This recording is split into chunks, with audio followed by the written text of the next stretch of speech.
ലോകതലത്തിൽ മുസ്ലിം ഉമ്മത്ത്, രാജ്യതലത്തിൽ നമ്മുടെ നാട് ഒക്കെ നേരിട്ട് കൊണ്ടിരിക്കുന്ന അതിഭയാനകമായ സംഘർഷ കലുഷിതമായ അന്തരീക്ഷം ഈ ഉമ്മത്തിനും ദീനിനും അല്ലാഹു അനുകൂലമാക്കി തീർക്കട്ടെ. ലോകം മുഴുവനും 2 രൂപത്തിലുള്ള വാർത്തകളെ കാതോർക്കുകയാണ്. ഇന്ത്യൻ ജനത, നാമൊക്കെയും നമ്മെ സംബന്ധിച്ചിടത്തോളം സംഘർഷഭരിതമായ 2 വാർത്തകൾ ഓരോ മിനിറ്റിലും മാറി മാറി കേട്ടുകൊണ്ടിരിക്കുകയാണ്. ആഗോളതലത്തിൽ, ലോകതലത്തിൽ മുസ്ലിം രാജ്യങ്ങൾ പ്രത്യേകം ശ്രദ്ധിക്കപ്പെടേണ്ടി വരുന്ന സാഹചര്യമാണ്.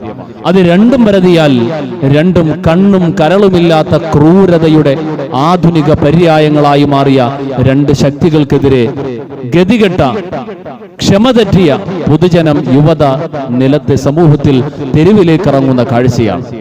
ഒന്ന്, ആഗോളതലത്തിൽ ഇസ്രായേൽ എന്ന കണ്ണും കരളുമില്ലാതെ പിഞ്ചു പൈതങ്ങളെ അറുകൊല ചെയ്ത, കൊല്ലാകൊല ചെയ്ത, മനുഷ്യപ്പറ്റ് ലെവലേശം തൊട്ടു തീണ്ടാത്ത അക്രമത്തിന്റെ പാരമ്യതയിലെത്തിയ ഇസ്രായേലിനു വേണ്ടി അമേരിക്ക യാങ്കിപ്പട്ടാളം ഇറാൻ എന്ന രാജ്യത്തിലേക്ക് ബോംബ് വർഷിക്കുമ്പോൾ നിലനിൽപ്പിന്റെ ഭാഗമായി അവസാനം ഗത്യന്തരമില്ലാതെ തൊട്ടടുത്ത സാമന്ത രാജ്യങ്ങൾ, അമേരിക്കൻ ഇസ്രായേലിന്റെ കൂട്ടാളികളായ അറബ് രാജ്യങ്ങൾക്ക് മേൽ ബോംബ് വർഷം നടത്തുമ്പോൾ നഷ്ടപ്പെടുന്നത്, കഷ്ടപ്പെടുന്നത്, ജീവൻ നഷ്ടപ്പെടുന്നത് നിരപരാധികളായ സത്യവിശ്വാസികളായ നമ്മുടെ സഹോദരങ്ങളാണ്. ലോക രാജ്യങ്ങൾക്ക് എണ്ണയും അതുപോലെ വലിയൊരളവ് സാമ്പത്തിക സഹായവും നൽകിക്കൊണ്ടിരിക്കുന്ന അറബ് രാജ്യങ്ങളാണെങ്കിൽ അനുഭവിച്ചു കൊണ്ടിരിക്കുന്ന ബുദ്ധിമുട്ട് അല്ലാഹു റബ്ബുൽ ആലമീൻ അവന്റെ കരുണ കൊണ്ട് എത്രയും വേഗം ശമനം നൽകി അനുഗ്രഹിക്കട്ടെ. ലോകത്തിനും ഉമ്മത്തിനും അല്ലാഹു അതിലൂടെ സമാധാനം കൊടുക്കട്ടെ. രണ്ടാമത്, അതേ ഇസ്രായേലിന്റെ പാത അതുപോലെ പിന്തുടർന്ന് മനുഷ്യപ്പറ്റ് പൂർണ്ണമായും മാറ്റിവെച്ച് അക്രമത്തിന്റെ പാത, അങ്ങേയറ്റത്തെ പൈശാചികതയുടെ പാത ഭരണത്തിന്റെ പ്രധാന ആയുധമാക്കി മാറ്റിയ ഇന്ത്യൻ ഭരണകൂടത്തിനെതിരെ ആശാവഹമായ രൂപത്തിൽ ഇന്ത്യൻ യുവത ഇന്ത്യയുടെ തലസ്ഥാന നഗരിയിൽ തെരുവിലിറങ്ങിയ കാഴ്ചയാണ്.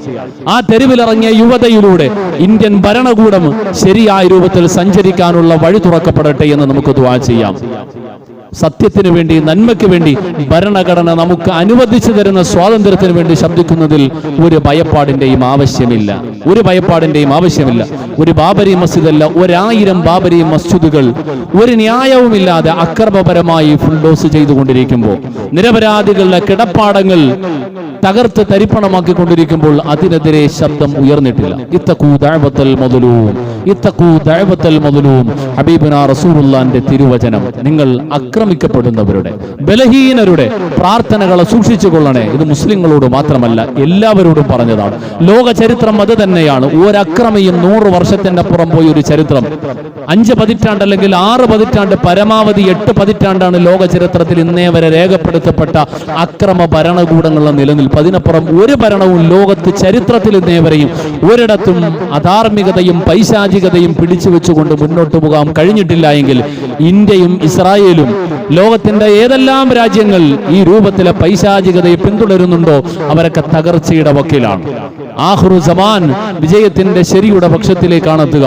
അല്ലാഹു റബ്ബുൽ ആലമീൻ ഈ അക്രമികളിൽ നിന്നെല്ലാം മോചനം നൽകി വിജയത്തിന്റെ, സമാധാനത്തിന്റെ ഒരു അന്തരീക്ഷത്തിലേക്ക് എത്തിച്ചേരുവാൻ നമുക്കെല്ലാവർക്കും തൗഫീഖ് നൽകി അനുഗ്രഹിക്കുമാറാകട്ടെ.